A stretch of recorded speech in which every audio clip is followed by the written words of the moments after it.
प्रेम हो तो परमात्मा को खोजना, पदार्थ पर मत अटक जाना, क्योंकि परमात्मा को खोजोगे तो वो अवश्य मिल जाएंगे।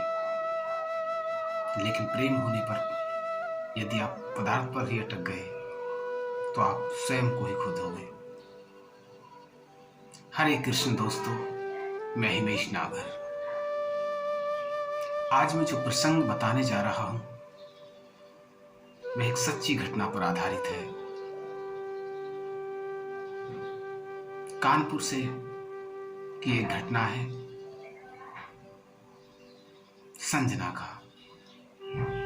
संजना के एक बेटा है, एक बेटी है। हर महीने वो बांके बिहारी के दर्शन करने जाया करती हैं।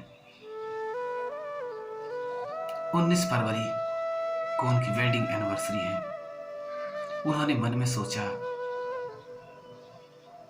कि इस वेडिंग एनिवर्सरी पे मैं बांके बिहारी से आशीर्वाद लेने अवश्य जाऊंगी और आशीर्वाद के रूप में मैं उनकी माला ग्रहण करूंगी।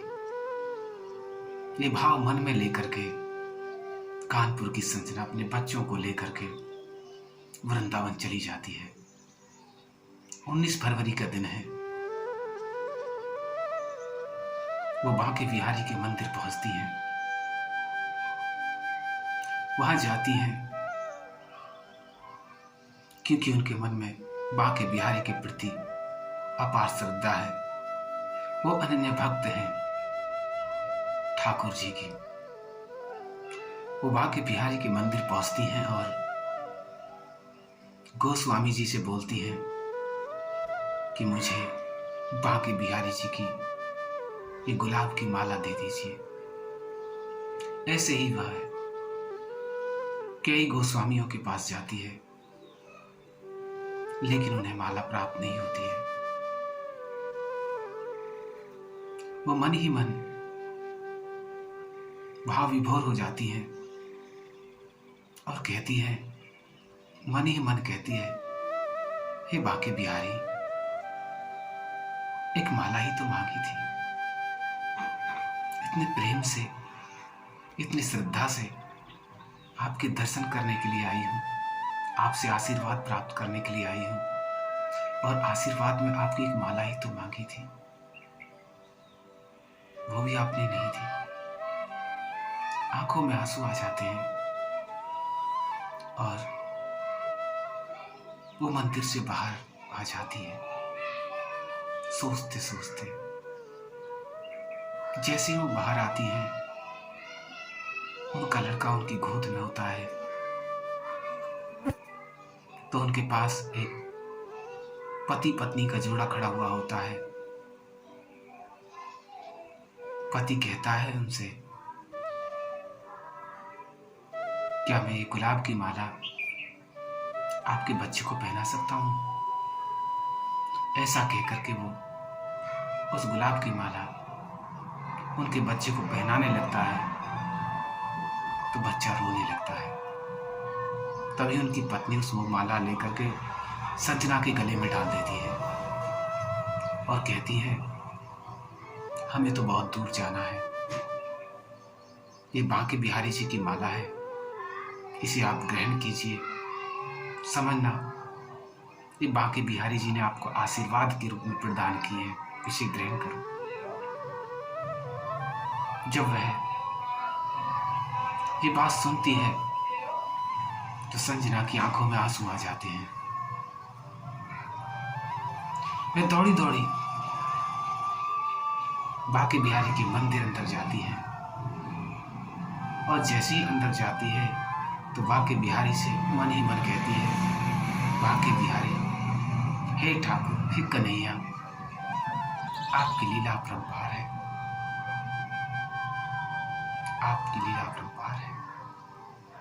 मैंने आपसे आशीर्वाद मांगा था। मैं तो सोच रही थी शायद इस बार मुझे आपका आशीर्वाद प्राप्त नहीं हो पाएगा, लेकिन आप धन्य हैं। आपके सिर चरणों में दंडवत प्रणाम। ऐसा कहकर के वो मंदिर से बाहर आती है उस पति पत्नी को ढूंढने के लिए। वो कहती हैं, चाहे दुनिया के लिए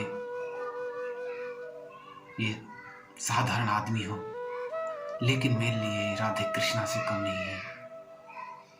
ऐसा ढूंढते हो पागलों की तरह वृंदावन की हर गली में उन्हें ढूंढती है कि बस एक बार उनसे मिल लूं, बस एक बार उनके दर्शन हो जाए, लेकिन वो उन्हें कहीं दिखाई नहीं देते। वो उन्हें कहीं दिखाई नहीं देते। तो दोस्तों, जब भी आप भगवान के द्वार जाएं, तो मन में एक भाव रखना कि आप किस भाव से उनके पास जा रहे हैं। कोई उनके दर्शन करने जाता है तो उन्हें दर्शन देते हैं। कोई भगवान का आशीर्वाद लेने जाते हैं तो भगवान उन्हें आशीर्वाद देते हैं। कोई भगवान से मिलने जाता है तो भगवान उनसे मिलते हैं। कोई भगवान को देखने जाता है तो उन्हें दिखाई देते हैं। आपका जैसा भाव होता है, भगवान आपको उसी भाव में दिखाई देते हैं। तो अपने भाव को पवित्र करें। पहले ये निर्णय लें कि आप भगवान से चाहते क्या हैं। भगवान कहते हैं, मैं आपकी हर भौतिक इच्छा पूरी कर सकता हूं, आपको हर भौतिक चीज दे सकता हूं, लेकिन से आप मुझे प्राप्त नहीं कर सकते। मुझे प्राप्त करना है तो मेरा होना पड़ेगा। मुझे प्राप्त करना है तो मेरे पास आना पड़ेगा। और जब आप मेरे पास आ जाओगे तो आप मेरे हो जाते हैं। फिर ब्रह्मांड की हर चीज आपकी हो जाती है। हरे कृष्ण दोस्तों।